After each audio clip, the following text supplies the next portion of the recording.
ruthlessly killed in her own home. There was a great deal of damage to her throat. It was a rather brutal attack. And it would have taken somebody very, very strong to have done that kind of damage. Leaving a family devastated. I cried every night. You just can't fathom it. You can't comprehend it. Police uncover a deadly obsession.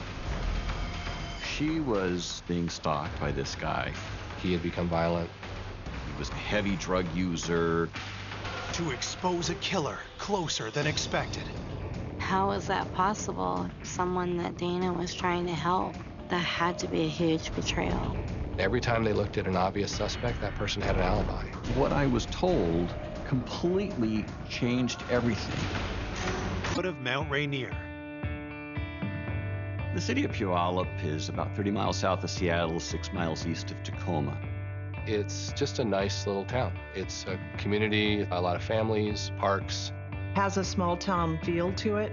There's a lot of small businesses. The downtown area is easily walkable. It's a terrific little community. The tranquility is shattered in August 2001 when police get a call from a worried couple who cannot reach their nanny, Dana Laskowski, even after several attempts to contact her. We got a call from Dana's employers that she hadn't shown up for work. Her employers assured us it was very unusual for Dana to not show up.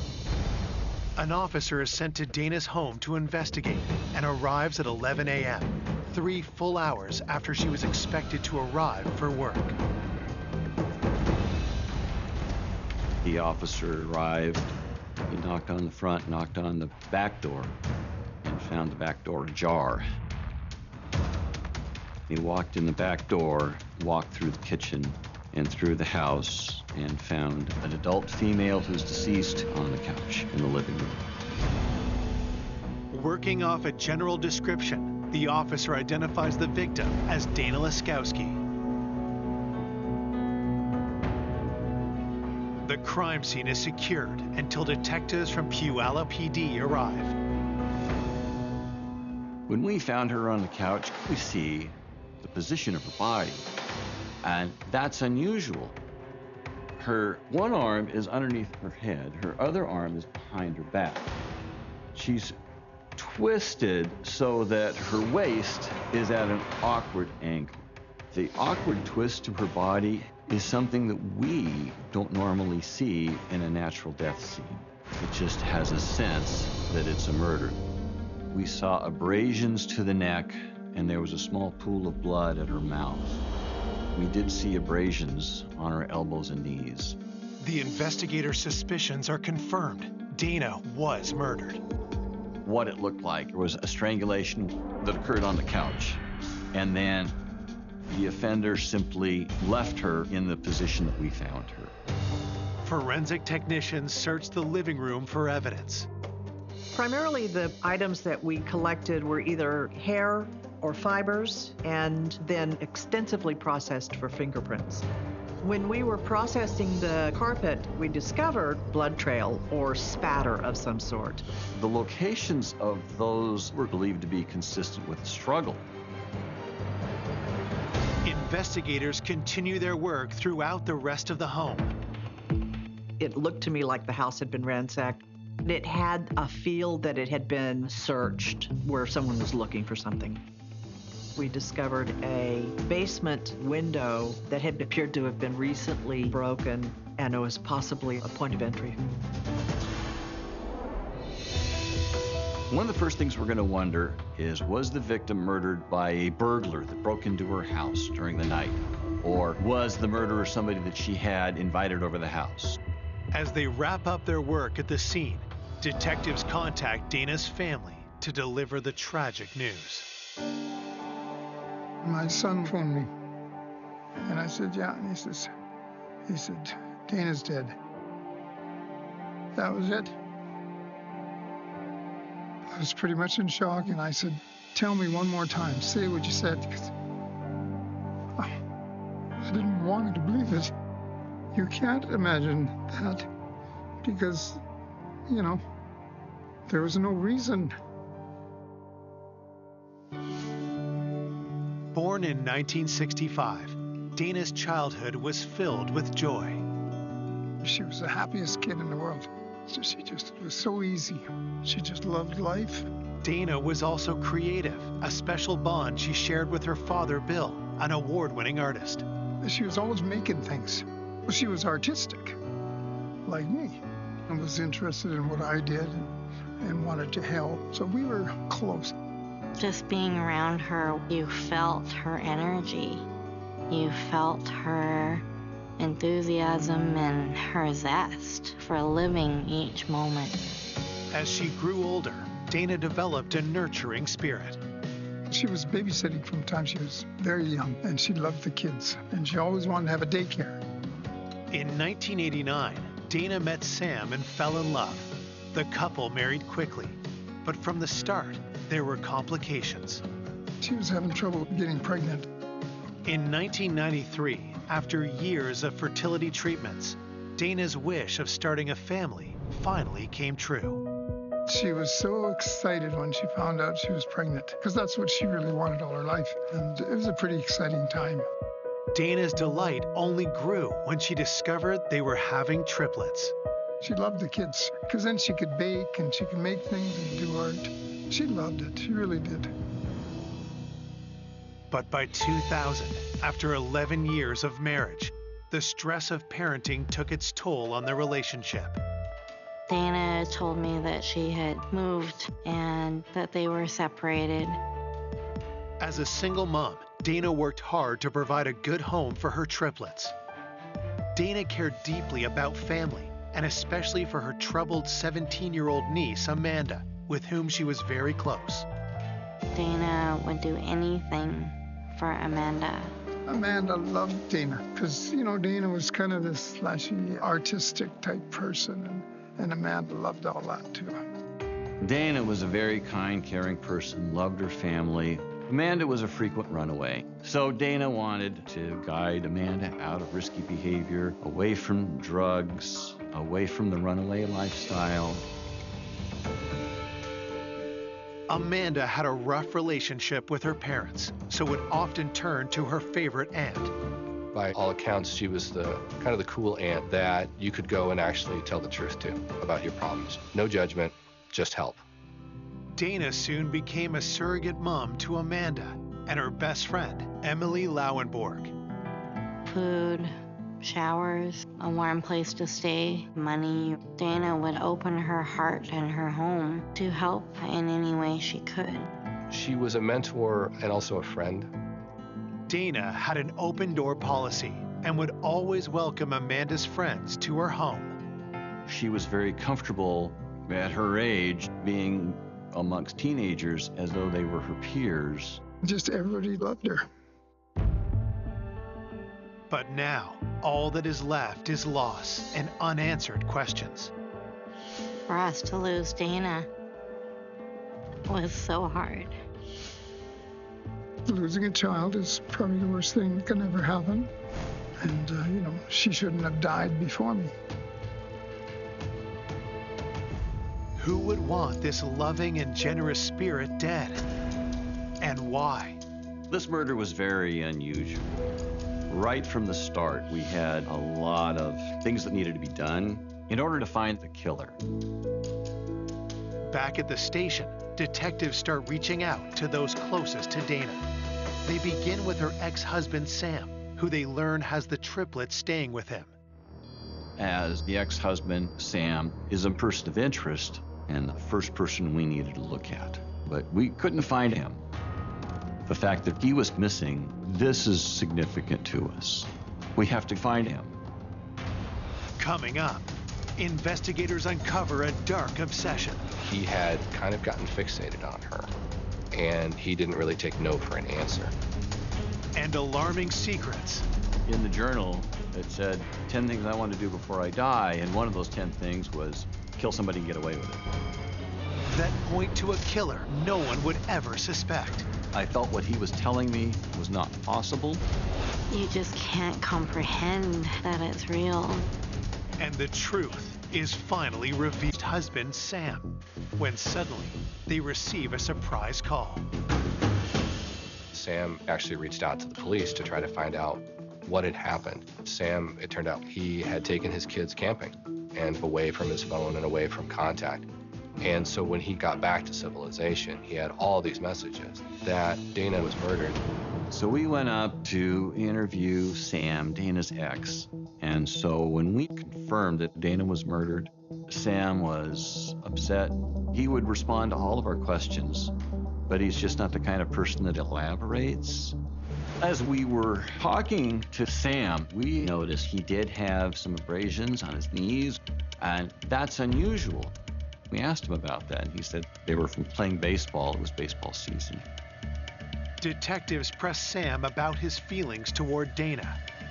When asked about his relationship with Dana, Sam described it as they were estranged, but they co-parented their kids, and they've had arguments, but overall, they were trying to make it work. Sam and Dana just grew apart. When she moved away, she was so excited. I think it made her feel good about knowing that she could be independent, and I think that was important for her to be able to do that on her own. We just felt that Sam was mad at Dana for having relocated 3 hours away and had split the family, and the hopes of having a family and a marriage were dashed and destroyed. Was that enough to push Sam over the edge and harm Dana? Based on the information that we had about her ending her time with her husband and becoming estranged, we thought Sam had possibly come over to discuss something that has to do with custody, and they'd gotten into a fight, and the fight resulted in Dana's death. Police asked Sam where he was the night of Dana's murder. Sam said that he had left his kids at his home and he went and got gas. He showed us a receipt for that gas. He said the next day he went camping with the triplets. Detectives believe Dana was killed sometime between midnight and 7 a.m., but Sam cannot corroborate where he was at that particular time. There wasn't an ironclad alibi. He didn't have 3 adults who would be able to say he was with us all night. They were kids, they were sleeping. It was not impossible for Sam to have left the kids and come back to Dana's house and committed the murder. And we looked at the possibility that he filled up his gas tank, drove to Puyallup, killed Dana, and then drove back to the kids at the home. Investigators pressed Sam further. Sam denied killing Dana. When we approached Sam for his fingerprints and his DNA, he was not necessarily agreeable or cooperative, didn't like the idea that he was a potential suspect. He certainly didn't like the idea that we thought that he might be responsible for her murder. Sam didn't really want to cooperate with requests for DNA and hair samples. Sam's behavior may be suspicious, but police have no concrete evidence to tie him to the murder. You can't charge someone with a crime just because their alibi isn't ironclad. You can't charge them with a crime because they can't prove they were someplace else. You have to prove that they committed that crime. There has to be evidence at the scene that connects the person to the crime. And so in this particular case, they didn't have that with Sam. While police seek hard evidence against Sam, Dana's autopsy results come in. The results were that she had died of strangulation. The cause of death was a fracture of the cricoid cartilage in her throat. There was a great deal of damage to her throat, her windpipe, and it would have taken somebody very, very strong to have done that kind of damage. We were going to be looking for an offender who had upper body strength and prone to flying into a rage. Because of the fracture of the cricoid cartilage, it takes a great deal of strength. And a strangulation itself takes a very committed attack. The victim generally fights back. And then the attacker has to double down on the strangulation while the victim is struggling back. Just to think that Dana struggled and fought for her life, it's just wrong. It's all wrong. Looking for new leads, detectives turn to Dana's niece. Police contacted Amanda as she was a relative and somebody who knew the victim. And what Amanda said was that Dana was the kind of person where she could go over, do laundry, maybe get a little bit of money. That was who she was, and that's how she helped out Amanda, and she didn't know what had happened or who would want to murder her aunt. Detectives also speak to the couple who employed Dana as a nanny. When asked if they knew of anyone who might want to harm Dana, their answer is chilling. Dana's employers told us that Dana was being stalked by this guy. Her employers told us that Dana had said that if anything happened to her, he'd be the one. And that was significant to us because I'm looking for a killer.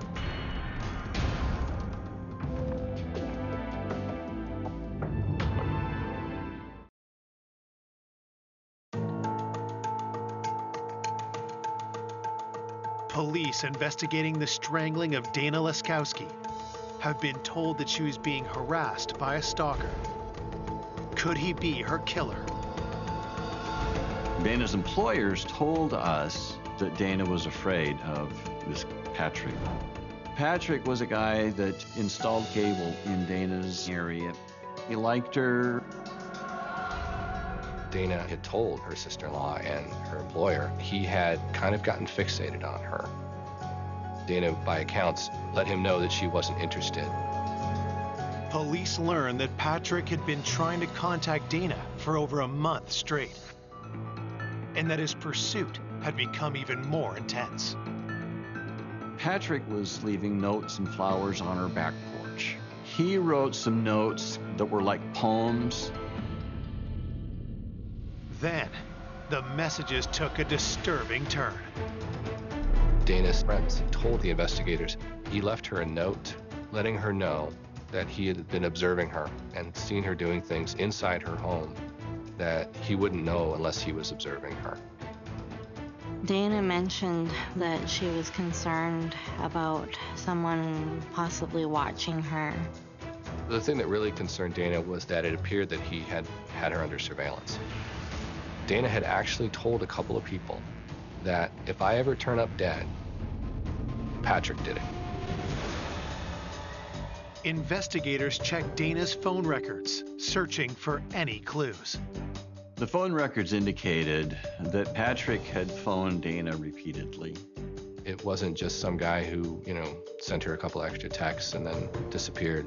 This was somebody who was going beyond that, doing stalking type things that would be concerning in any context. When investigators look into Patrick further, they make an alarming discovery. Patrick was driving a white van. It was a ladder truck. We had neighbors that had identified a white van in the area around Dana's residence prior to the murder. His work van had been seen in the alley behind the house. It was a white van, so it matched the description that the neighbors had mentioned. Pretty much demanded that we look at him as a very real suspect in killing Dana. Did Patrick's obsession with Dana turn deadly? We immediately got a search warrant for his DNA, for his locker, for his vehicle. On September 2nd, detectives find Patrick at his home address. We served the search warrant on him. He was very belligerent and very uncooperative with us during the service of that search warrant. He didn't want to answer questions. He didn't want to let them in the house. He did the kind of things that you might expect somebody to do if they had in fact been stalking someone and had gotten caught doing that. Investigators bring Patrick down to the station where they tell him Dana has been murdered. His demeanor changed 180 degrees from being belligerent and confrontational to Dana is dead. He says, I'm sorry, I didn't know that. I didn't kill her. Here, please take my DNA, search everything. I'm not the one who killed her. Detectives ask Patrick where he was the night Dana was murdered. Patrick said that he was at work that evening. He then hung out with some friends and went to bed. Once given the information for his alibi, investigators looked into it, and they were actually able to verify it. He had an alibi and could not have committed the murder. We also ruled out Patrick's ladder truck with the van the neighbors told us that they saw drive around Dana's residence.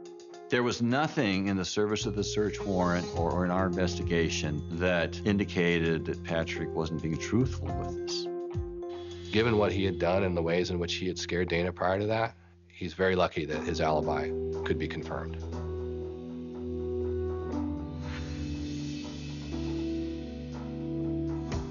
Having cleared Patrick, investigators now focus on another man in Dana's life, Michael, who they learn was having a long-distance relationship with her. Michael lived up in Canada, worked in the film industry. Dana met him when she was up in Canada visiting one of her friends. And they hit it off, and so they started to date. But he stayed in Vancouver, and she was down in Puyallup, and that's a several-hour drive from Puyallup to Canada. Friends tell police that their relationship was not without problems. They said Michael would party to the level of like a teenager, that he was at a certain level of partying that Dana didn't approve of. And so Dana was a little uncomfortable with that. There'd been a point where Dana had broken it off, but he was still interested, so they tried to make it work and get back together. But when detectives dig deeper, they learn Michael has a darker side. We were told that Michael was a biker, that he was a heavy drug user. Police also uncover a significant piece of information. Dana confessed to a friend that she'd had a one-night stand.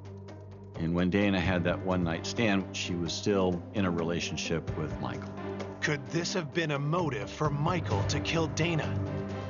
When we found out that Dana had a one-night stand, we looked at Michael as a potential suspect, possibly murdering Dana out of revenge.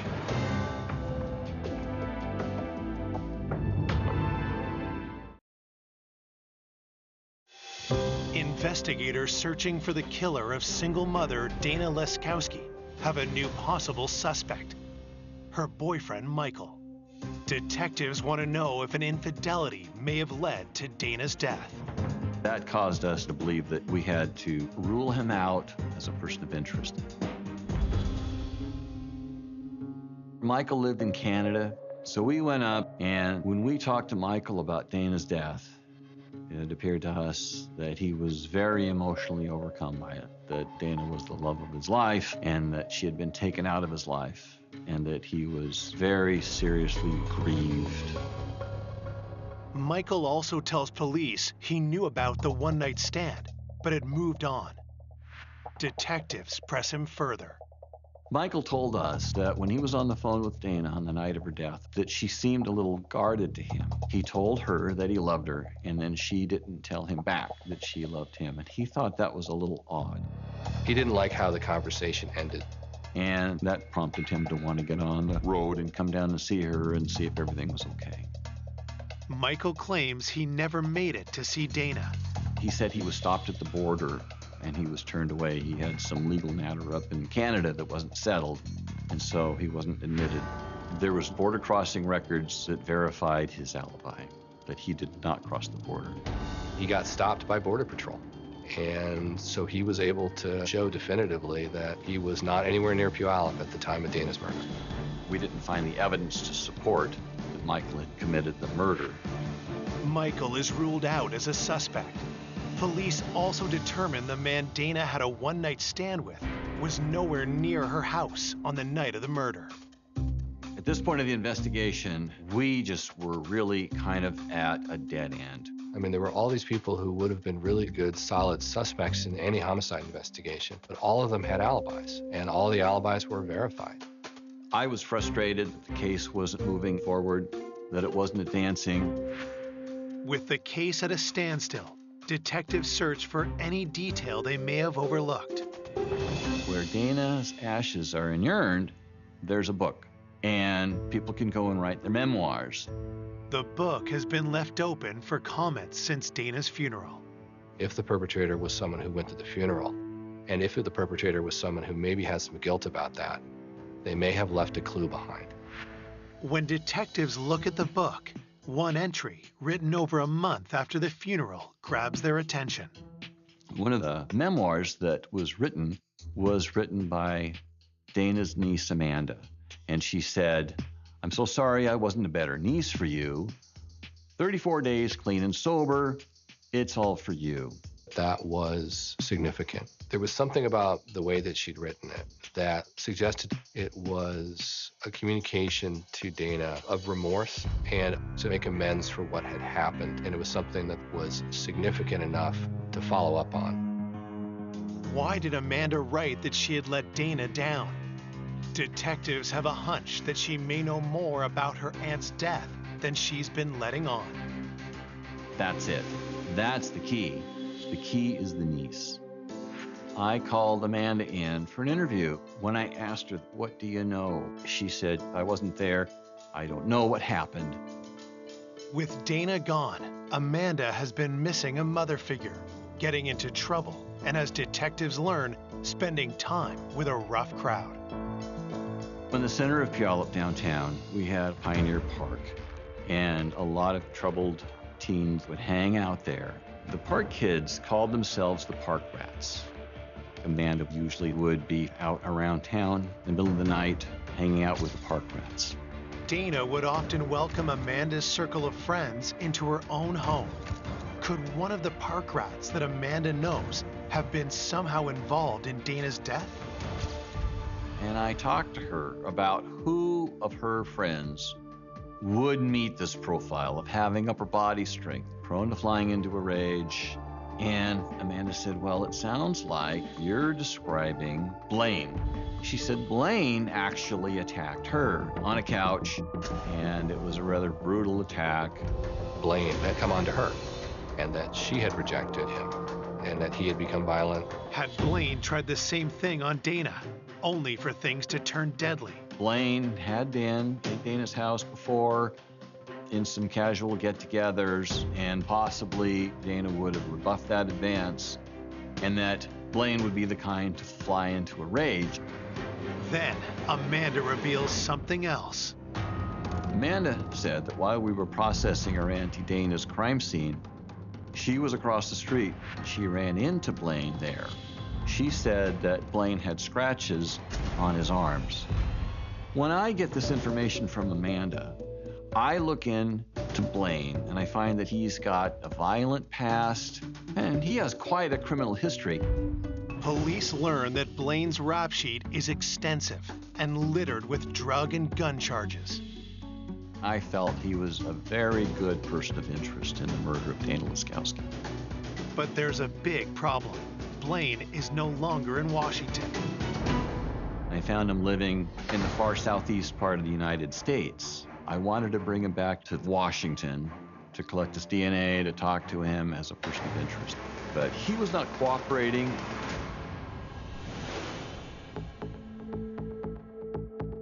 As investigators attempt to extradite Blaine, they seek out known criminals he's associated with and find one of them, a friend of Blaine's, serving time in jail.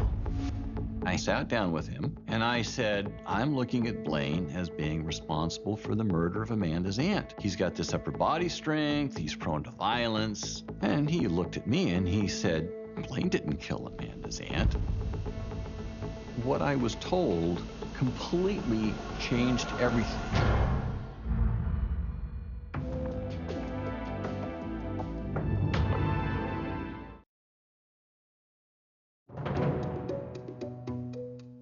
Detectives hunting the killer of Dana Laskowski have a new suspect, Blaine, the troubled friend of Dana's beloved niece, Amanda. With Blaine out of state, investigators grill his friend in jail, and what he tells them is explosive. So police suggested to him that maybe Blaine had been involved. The friend said, "No, it's not Blaine, it's Emily." He said, "Emily killed Amanda's aunt." It's a stunning allegation. 17-year-old Emily Lauenborg is Amanda's best friend and someone who Dana treated like a daughter. I felt what he was telling me was not possible because Dana always had an open door and was always welcoming to Emily. Police found out that a lot of times Amanda and Emily would show up at Dana's house. Dana was somebody that Emily could go to safely regardless of the circumstances. and Dana would take her in. So as you can imagine, that was quite a shock to the team. To confirm his story, investigators speak to other members of the Park Rats. Two of these kids told me, yes, Emily killed Amanda's aunt. Blaine didn't kill Amanda's aunt. Nobody doubts that Emily did it. Nobody. One of these individuals told us that Emily was doing a lot of drugs. Had Emily's reckless behavior somehow played a role in Dana's death? I was told that they all had nicknames for each other, and that Emily's nickname was Mutant. The first nickname that we called her was the Mutant, because she was stronger than any other girls that we knew. Everybody's scared. She'll beat your ass. She'll knock you out. She was tough. She would challenge them to wrestling. She would beat them in wrestling. She was very intense. And I was told she's able to choke people. She would wrap one arm around their neck, grab the other hand, and flip their body over her hip. And that was consistent with the body position that we found Dana Laskowski in. Twisted at the waist, with one arm behind her back and an injury to the neck. And so the initial thought that it can't be her was slowly replaced with, well, maybe it could be her. She's intense, she's strong, and everybody seems to be kind of scared of her. Did Emily actually kill Dana? And if she did, what could be her motive for committing such a heinous crime? Investigators bring Emily in for an interview. I sat down with her, and I had a tape recorder, and she said, "Aren't you going to turn that thing on?" I would say she was quite self-confident, a little cocky. She was not particularly cooperative with efforts to talk to her about what happened. And I said, you know, here you are, sitting in a police station under suspicion of murder, and you're playing this game with a detective. And I said, look at these people right here that have told us you killed her. And she said, those people are lying, and that she didn't do it. She got very angry. Those people are lying. When investigators ask Emily where she was the night of the murder, she dodges the question. She was bartering and arguing with me and not really giving me a clear defense and denial.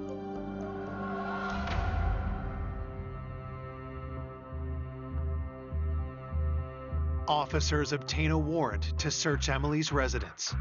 One of the items that they recovered from Emily's apartment was a shirt that Emily had taken from Dana. One of her friends told us that Emily had a black shirt that belonged to Dana, and that she actually wore that to Dana's funeral. We went back to the pictures of the funeral and did see that Emily was wearing a black shirt. One possible explanation for that was rubbing her nose in it. Not only did I kill you, but I'm wearing your blouse to your funeral. The search uncovers more incriminating evidence. And we found this journal. And in the journal, it said, 10 things I want to do before I die. And one of those 10 things was kill somebody and get away with it. One of the statements in the journal that Emily wrote in her own hand when talking about Amanda, because she'd gotten into an argument with Amanda, was, I could effing strangle that bitch just like her aunt. So that was very significant. I was invigorated because I had something. That's about as close to a confession as you're going to get. It is absolutely sufficient for me to take that to a jury and say, this is her admitting that she killed Dana Laskowski. On March 13th, 2003, Emily is charged with first-degree murder. When I found out that Emily did what she did, I couldn't believe it. When you find out that such a young person could take a life, how is that possible? Someone that Dana was trying to help and care for, that had to be a huge betrayal. You just can't fathom it. You can't comprehend it. It's devastating. Though Emily is in custody, prosecutors know most of the evidence against her is circumstantial. So they circle back to Amanda. It had become pretty clear that Amanda was going to be the key to solving this. We needed Amanda to crack, because absent that, or a confession, there wouldn't have been enough to prove that Emily committed that crime. If Amanda did know what happened, why hadn't she told police? And why had she covered for her best friend? So I meet with Amanda and I said, listen, Amanda, you have led us on a wild goose chase. Starting off with Blaine, who was in another state. He didn't do this. You have not come forward with this right from the start. You know what? This is a case of conspiracy after the fact. So tell me what happened. That's when she really cried and sobbed.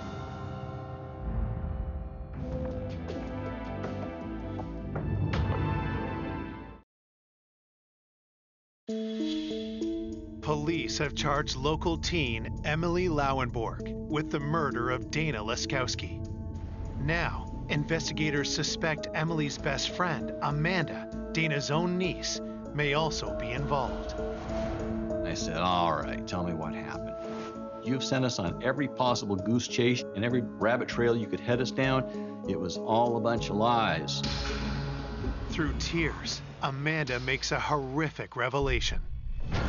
Amanda disclosed that she and Emily came to Dana's house and they came to the back door. They were high on some drugs and they just went up to try to get some money. And Emily was rude and Dana said, you girls have to go. Things quickly escalate.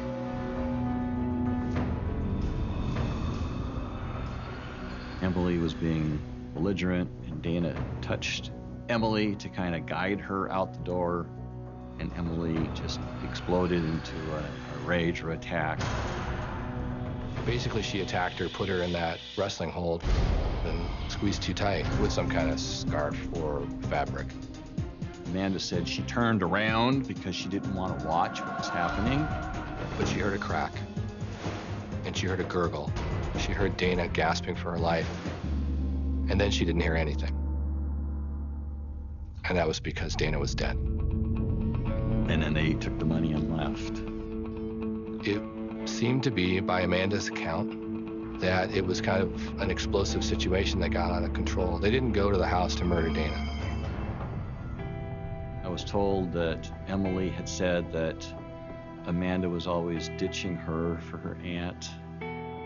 Emily, she was jealous of Dana.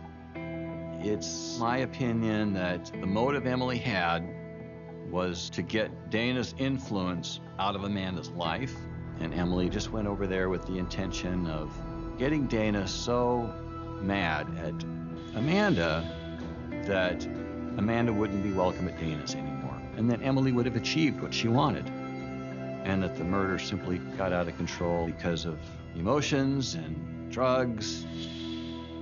But why didn't Amanda come forward earlier to tell the truth about what happened that night? I asked her, why didn't you tell us right up front, right at the start? She said, because of my family. It's so bad now. What's it going to be like now when they find out? She wasn't involved in the murder, but she was involved because she was there at that time, and I don't know why she didn't do anything.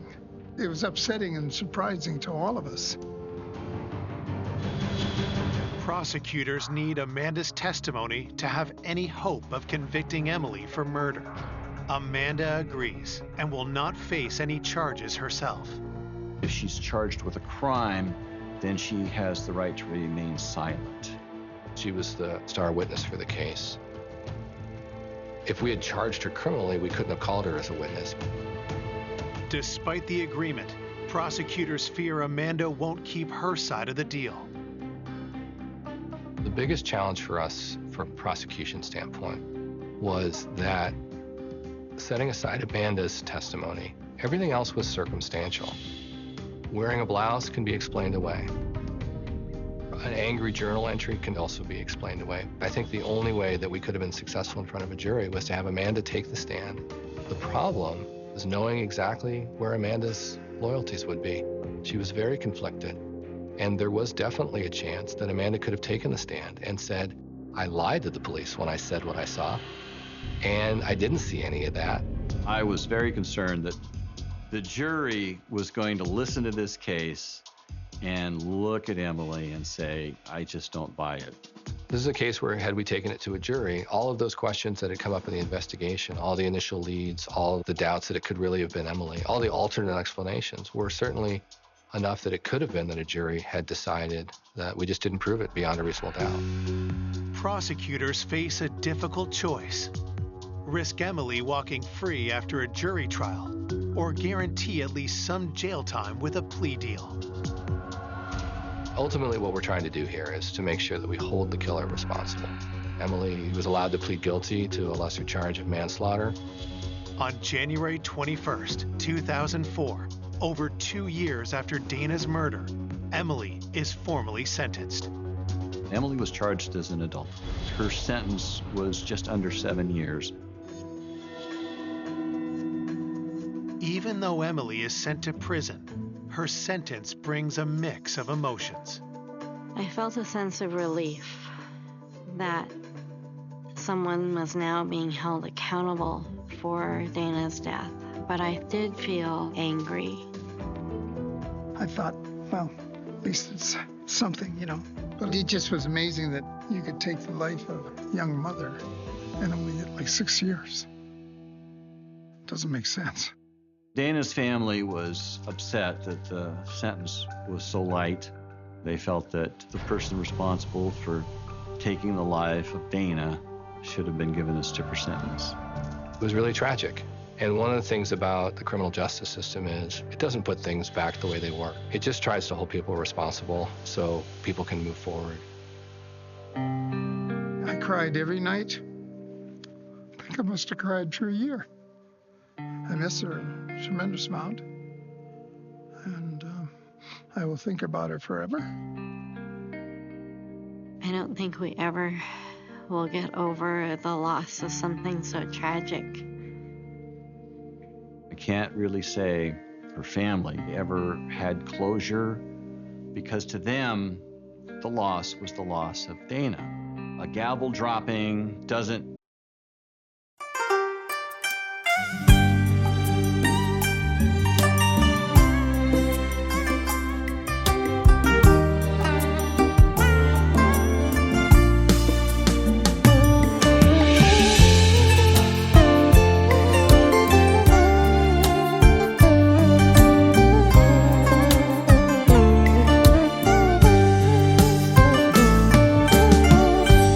chuyện từ một đêm cuối nẻo một người tiễn một người đi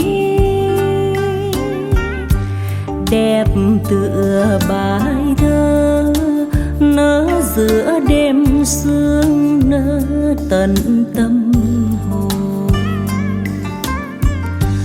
Chuyện một mình tôi chép dòng tâm tình tặng người chưa biết một lần. Vì giây phút ấy tôi tình cờ hiểu rằng tình yêu đẹp nghìn đời là tình yêu khi đơn côi. Vào chuyện từ khi khoác bờ vai một mảnh áo dạ đường khuya, bồi hồi người trai hướng nẻo đêm sâu dấu tình yêu đầu. Vì còn tìm nhau lối về ngõ hẹp còn chờ in dấu chân anh. Niềm thương mến ấy bây giờ vang nghìn đời, dù gió đua ra sao còn đẹp như khi quen nhau. Ai lớn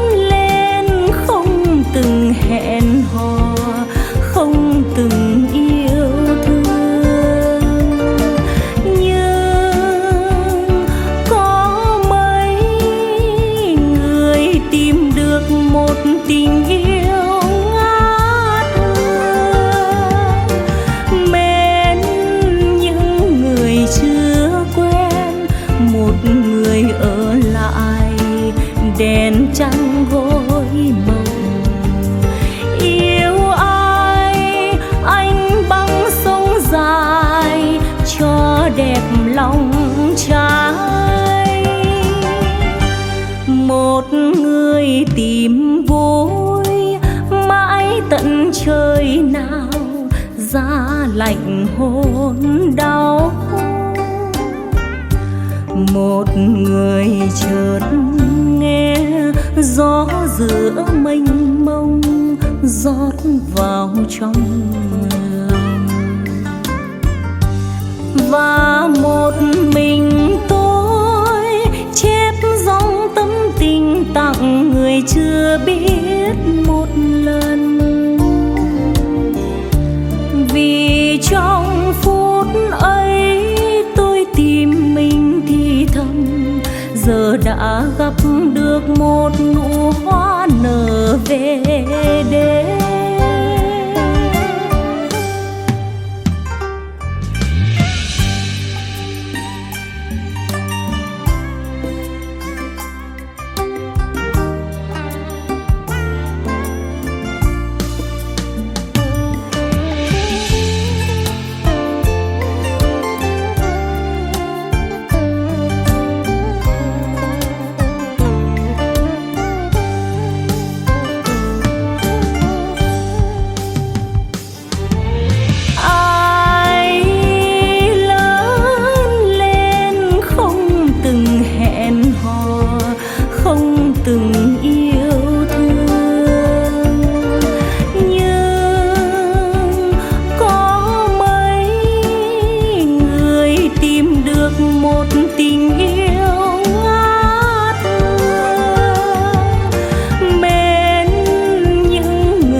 Đèn trăng gối mộng, yêu ai anh băng sông dài cho đẹp lòng trai. Một người tìm vui mãi tận trời nào, giá lạnh hôn đau. Một người chợt nghe gió giữa mênh mông rót vào trong lòng, và một mình tôi chép dòng tâm tình tặng người chưa biết một lần. Vì trong phút ấy tôi tìm mình thì thầm, giờ đã gặp được một nụ hoa nở về đêm. Vì trong phút ấy tôi tìm mình thì thầm, giờ đã gặp được một nụ hoa nở